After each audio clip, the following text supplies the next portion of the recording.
very good afternoon, good morning, and good evening from wherever you're watching us. Welcome to this show that's going to be inspiring because we have inspirational people lined up. Now, recently there has been a campaign called Me Too, a campaign where women are talking about the abuse that they have gone through. Some of these women are survivors. Now, today I'm happy to present to you a woman who is by day a lawyer, by evening a beauty queen, but also very important, she's a survivor, and she's an ambassador for an organization called Ladies of All Nations, which is going to be celebrating these women that have survived, whether it's domestic abuse, sexual abuse, any sort of abuse that they've survived. It's time to celebrate them. Welcome on the show, Shalini. How you doing? Thank you, Pauline. I'm good, thanks. Listen, I said by day you're a lawyer, but by evening you have this crown, like you're a queen. Tell us a bit more about your queen. I entered a beauty pageant called Mrs. Asia UK. The journey started in November 2017 and the finale took place on the 27th of January in London. And here I am. I got crowned as a Mrs. UK United Nations Global Classic. And I would be going to Jamaica in July for the international level representing UK. That's a massive title. Now, listen, you're also an ambassador for Ladies of All Nations, and they have this massive event coming on the 31st in Cumberland, an event that's really important, especially at this time when women are coming out, women that have been abused are coming out to speak. They've found their voices. But this organization, Ladies of All Nations, has decided to celebrate these women. How amazing. Now tell us more about it. Like you said, Pauline, it's just such an amazing platform, and especially because in the month of March, 8th of March, is the Women's International Day, and there's a lot of events going around to celebrate womanhood. And Ladies of All Nations is also celebrating. And the word celebrating is just so important in this, that it's not just to empower, but to celebrate. It's the key word. It's the key word. It's to celebrate what the women, the challenges that they have faced, which probably women, when they're going through something like that, they're just trying to survive. And you do not think that what an amazing thing probably you are doing to actually be a survivor. It's only that on hindsight that when we look at it, that this is something to celebrate, which is an amazing platform. And what it is beautiful survivors. And it is promoting that transformation of pain to power. Right. It's almost like telling them that, you know, they also matter, their lives matter. Yes. Is that right? Yes, now, absolutely. It's their lives, it's their journey, what they have been through, what they have learned, and then what they can contribute to the others to actually motivate them and to nurture other women from their own experiences. So it is to bring all these lovely women together and to share their stories and to inspire. To tell them they're not on their own. Yes. Now, I know you have a story. Would you mind sharing with us? You're one of the survivors, aren't you? To be honest with you, what I have been through, this was almost 30 years ago, and I'm a very reserved and a private person. I've never actually talked about it, and it's only through this platform of the beauty pageant that I've actually told my story in public. And I never realized 30 years? You kept it to yourself? Yes, so 30 years, I thought that I'm going to do what I need to do to help women and generally people in whatever way I can.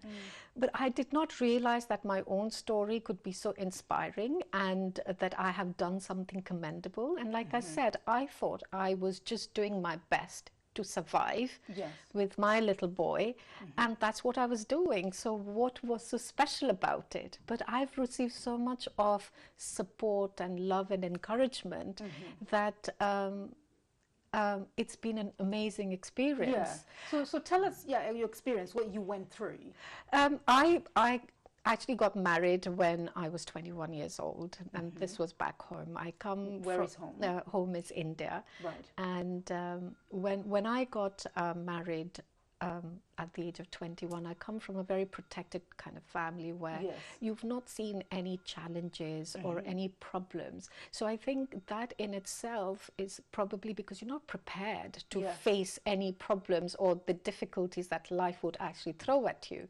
So I came to this country, a new world, and in any event for a woman, for a young girl, So and how old especially when you, Asian. when you came to this country? How old were you? I was 21 years 21, old. yes. So I was 21 years old. I had just finished my bachelor's.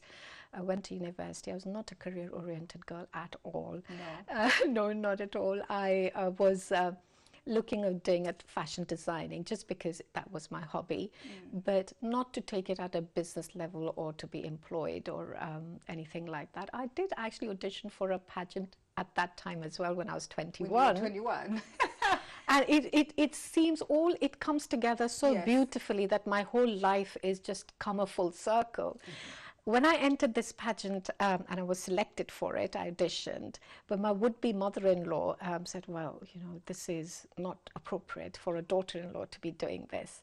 So I did not go ahead with that. Right. And I've always sometimes wondered that what would have been if I would have entered that and I would have done fashion designing. Yes. So here I was in this country, and you know, that almost 30 years ago, it was very different. Today we have WhatsApp and, you know, free international phone calls, and The communication the is communication easier. is much easier. And that time, I was just telling a friend, we had those old-fashioned phones as well, and we had to book trunk calls through an operator. Yes. For international calls for Putting 3 it through, minutes, yeah. and it used to be like £1.50 or £2 at that Yes. time for a minute. And all we could say is, hi mum, how are you? And they would ask the same, and that was it. Yes. So, and when I look at youngsters now, I thought it's amazing how people can communicate with their loved ones overseas. So I went through a difficult marriage. I was living with extended family. My son was born in 91, and I went through an emotional journey that I just could not cope with. So I left the matrimonial home, and all I How had, old were you when you left? I was 23 So after 2 years you left? after 2 years, and my son was 13 months. I only had a few pound coins in my pocket, And back then, yes. and few clothes in a suitcase. That's all I had. My family was not in this country, they're all back home. I did not even know how to use a bus or the tube at that time. I wasn't very streetwise. Yes. So that's where I started from. Then I thought, I've got to look after my son, Yes. provide for myself. On your own. So I started studying then. I picked up education as a mature student, and it took me 6 years to qualify as a solicitor, and got Why a did job. you decide to go for solicitor? At that time, I thought, because I was going through my own divorce, and my solicitor used to tell me that there are so many Asian women who are cannot speak the English language. They're not being supported by their family, their own parents. It's difficult if they've come from overseas, they're abandoned. Their family back home would not have them back because it would be a shame on the family. And I was very fortunate because I had a family who supported me, and the moral support which I had from my family was my strength. Even though they were not here, I was by myself. But I think the emotional well-being, the emotional support is just very important for Yes, any human yes. being to achieve what they want to achieve. So I thought that, okay, this is what I want to do. Because you've been through it, Been so you through want to help that. other women. I Yes. wanted to help other women, so I wanted to do family law and just help. When I finished my qualifications, I did a bit of family law. I was going to the family courts, and Pauline, it's this is something I'm sharing with you on this platform. Yes. Everyone, whether it was a man or a woman, at every specific stage, they were all going through that same emotion. And in the best of circumstances, divorce cannot be a good thing, no matter how cordial the relationship might be, two partners who've separated and parted their ways. And I just wanted to tell them, I promise you, it's just going to get better. Yes. It was emotionally, when you want to empathize, it is very emotionally draining for you as well. And you have to be working at the same time. At the same time, to be detached and do the best for your as a solicitor, and they're your client, you have to do the best for them. So I did a bit of criminal law, I did family law, and then I fell into immigration, and I found that immigration law was such a good balance of family law and criminal law, where I found that I had a bigger opportunity to help people, and especially I came across women who are coming from overseas on a spouse visa and were probably abandoned by their family and found it difficult to go back to their home country, where language was a barrier. They were very scared, and they were suffering the domestic abuse as well, because they thought if they go, their visa would go away. Families are not going to accept them, what they're going to do. So it started off from there. And today, just across the board, the ethos in our firm is just to make everyone, give some hope. No one should leave the office feeling disappointed and sad. And I think that's very important to be able to do that. So I think that, yes, I've got a law firm. I provide legal services, but I do add that little extra touch of compassion. Wow. What a story. So you turned your pain into purpose. And so within that journey, you've also been helping other people. But then now it's time for you to be celebrated. Isn't that right? I really, this pageant was for me. The whole circle. Because I can see when you're wearing the crown, you feel like, okay, I'm a solicitor. You know, I do all these things, I help these people, but you know, you have this sense of freedom as well. You feel like you're being celebrated, right? Absolutely. And I did feel the reason I entered that pageant was I was coming to an important milestone in my birthday.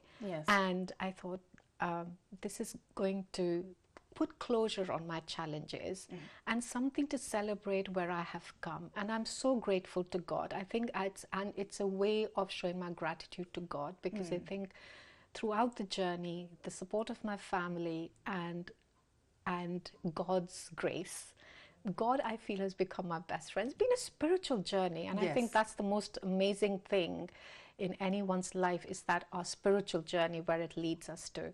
And this crown, I think it's a celebration, but also big responsibility. You feel that you have to use this to do something, to contribute. Otherwise, it's no point having this. Wow, incredible. If you're watching us, yes, we are talking about, you know, people that have gone through abuse, but they've survived. They've come out the other side victorious, and it's time to celebrate. On the 31st of March, Ladies of All Nations will be celebrating women that have survived abuse. And we want you to nominate these women. If you know any woman, whether in your family, whether at your place of work, or whether it's a neighbor, anybody out there that you know has gone through pain and is probably still going through pain and needs to be celebrated, please, please, please do get in touch with us via info@paulinelong.com, or do get in touch directly with Ladies of All Nations, because every woman deserves to be celebrated. Isn't that right? Absolutely. And especially for women who have, it's not just the achievement, but there are a lot of women out there who have not been able to take that first step, or probably going through the pain at the moment and need that support and some inspiration to actually come out of it. So it's for those women as well. This platform is to inspire them that the support and the help is there. Fantastic. Now listen, we're going in for a break. When we do come back, we'll still be talking about women who've gone through abuse, they've survived, and they need to be celebrated. We'll be right back.